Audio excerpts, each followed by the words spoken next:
And welcome back to the Sports Source. This segment brought to you by A.G. Hines Company. And if you're building in East Tennessee, you have to build for wet weather. We get 12 more inches of rain per year than the U.S. average. A.G. Hines Company has the material to waterproof your basement and your foundation. Will, somebody who's been dealing with this. Call or stop by this week. A.G. Hines Company, they have been the leaders in building materials in the state of Tennessee only for a century. So if you're looking for somebody that's been around longer, good luck to you. A.G. Hines Company, just a great, great track record and a great company with great people. All right, let's finish this up. We've weeded out several names of the SEC coaching roster. I want to rank the top 7, all right? Who's the first guy you hire if you're an athletic? It's Nick Saban, isn't it? Saban? All right, Chuck right down Saban. Who's number 2 on this list? Who's the second best coach in the Southeastern Conference? I have Dan Mullen. I think what he did at Mississippi State, carried it to Florida, didn't really have very good quarterbacks over there, and well, look what he got out of Felipe Franks and Kyle Trask. I've got him too. I had him number 3, but I think I would probably put him number 2. Number 2, yeah, I've got him. The SEC West, they were ranked number 1 in the country when Dak Prescott was there. Yeah. So, I mean, who else is going to do that with Mississippi State? Yes, for him to get Mississippi State to number 1 in the nation for any amount of time is an incredible feat. It's amazing. When Tennessee had the opening, they had a lot of Tennessee fans saying, I don't want him. He's going to blow up Florida. I think he's a tremendous coach. In the other direction. Yeah, they blew up in the other direction. That's right. Who we got number 3? I think you need to make a smart pick here. I really do. I'm going to go with Ed Orgeron. That's not a smart pick, but okay. I think what Ed Orgeron has done, they've been consistently good this year. They were great. And a lot of people thought that he should have been kept as the the interim at Southern Cal. We went 6-2. What he's done since then. So I'm going to go with Orgeron next. Boy, if you're talking about having them, and we're changing the dynamics as we go, but if you're talking about giving somebody program X, I think he benefits where he is. Once Saban built, every coach who's been there now has won a national championship. Their last 3 coaches all have a national title. I think he's benefiting in where he is. And plus, he had a great quarterback, a generational quarterback this season. How are they going to do without that? He developed that guy.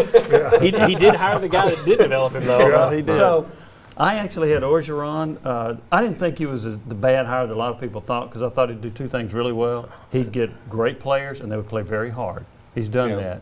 And then when he hired the right staff around it and got a quarterback, I've got him at number 3 also. Okay, so we got two have Orgeron at number 3. 2 of us, I have Kirby Smart number 3. Chuck, that's who you do? Yes. Will, you're the top? Orgeron. Orgeron number 3. Okay, there you go.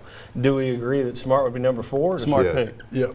You got Smart 5th? Smart pick. Okay, Smart Fifth. pick is 4th. All right. For him. So Saban, Mullen, Orgeron, Smart. Who's next?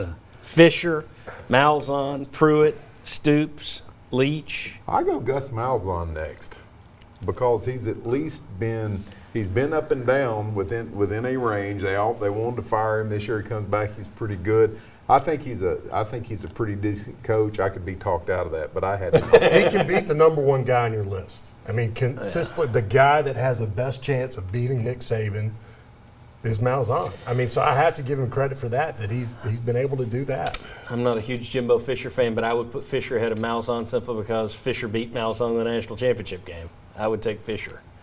That's why I had Fisher 5, but I could be persuaded too, because Auburn just beat Alabama with a freshman quarterback, right?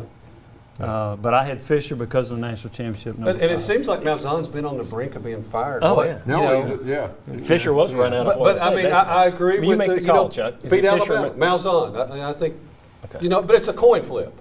Okay, you put Malzahn ahead of Fisher. All right, so how was that 6 now? Or is that 5? 5.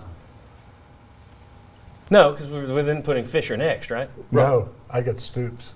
Okay, you put Stoops ahead of Fisher. Ironic, the last 3 years, one of them at Kentucky, the other one at Florida State and Texas A&M, identical records.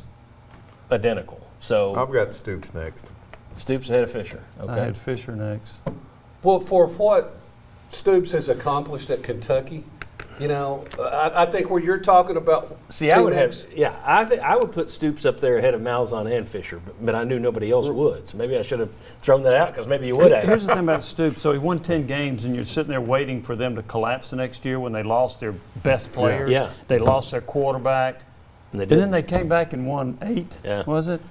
And they are That's a heck of a job. Yeah. they're recruiting Ohio now better than anyone outside of Ohio State in the Big Ten. And other schools used to go in and raid Ohio. That's how he's doing this. I think if you can do this at Kentucky, it's a little like the Dan Mullen thing. I give you credit for, people look at, we didn't have a championship. Look where he's coaching. Yeah. Mullen at Mississippi State, Stoops at Kentucky. That's pretty good. in my Here's book. the, could Stoops at Florida State and A&M have done at least what Fisher's done? The answer's probably yes. Yeah. All right, so Chuck's already written in number 7. Well, and plus I think I get an A for penmanship. I wanted to go ahead and get that. Well, I didn't. Okay. Well, I thought we had Stoops there at 6. Well, who did we put at 7? Fisher. He put Fisher at Oh, okay. Yeah. So we See, I agree don't- Pruitt's I not don't top put 7? Fisher at number 7. Okay. I put Mike Leach Okay. because Not of where you. he's been and what he's done. But I can't wait to unveil my penmanship, John. Go ahead, unveil it.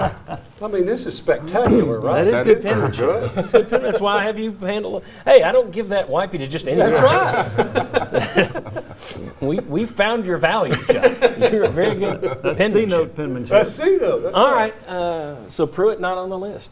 Leach not on that list. Yeah. I'll be interested to see how many ugly emails I mean, I I get. just, I, All right. I just thought Pruitt hadn't had a chance to make it into the top half of the league yet. Yeah. I agree with I agree, that. yeah. In time, we may Yeah. change that, Yeah, but right right. now he's had 2 years under his I feel belt. much better in November about his chances of making the top 7 than I did in September. Exactly. Exactly. All right. Right after BYU. Very good. When we come back, Philip Fulmer gave an interview to the Tennessean newspaper this week.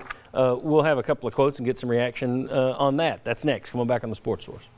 Music, food, hunting, fishing, moonshine, power sports, and more. Oh, yeah. Find it all at the free Knoxville Man Show presented by Wave Tech. It's the ultimate expo for men. Visit KnoxvilleManShow.com for details.